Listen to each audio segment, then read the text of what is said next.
નમસ્કાર મિત્રો, એસઆઈઆર ગણતરી ફોર્મ તમારું ઓનલાઈન ભરાઈ ગયું કે કેમ એ કેવી રીતે જોઈ શકાય અને ઓનલાઈન ફોર્મ કેવી રીતે ભરવું એ પણ જાણીએ.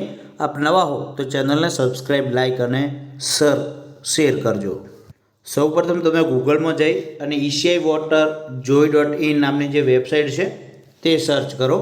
તો આપણે તે સર્ચ કરીએ. ત્યારબાદ લોગિનમાં જો હજુ સુધી આઈડી ના બનાવ્યું હોય તો સિંગલ ઉપર જઈ તમારો મોબાઈલ નંબર નાખી કન્ટિન્યુ કરી ઓટીપી ઉપર ક્લિક કરી અને તમે એ બનાવી દો. ત્યારબાદ લોગિન ઉપર ક્લિક કરીએ.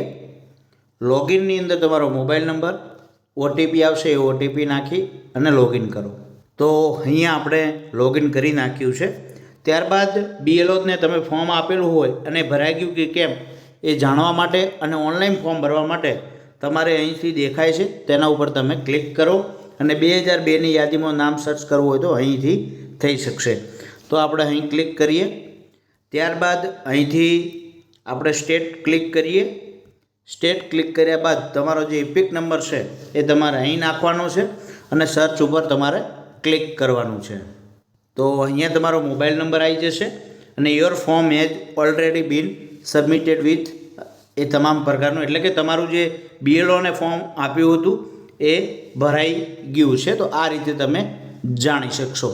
ઓનલાઈન ફોર્મ ભરવા માટે તમારે બહુ સરળ પ્રોસેસ છે. ત્યાંથી તમારે એ સ્ટેટ સિલેક્ટ કરી દેવાનું છે. ત્યારબાદ તમારો જે ઇપિક નંબર છે એ તમારે નાખવાનો છે. એ નાખશો એટલે તમારી તમામ પ્રકારની ડિટેલ આવી જશે. આધાર કાર્ડ સાથે મેચ છે કે કેમ એ, અને અહીં બીએલઓનું નામ પણ આવી જશે, નંબર.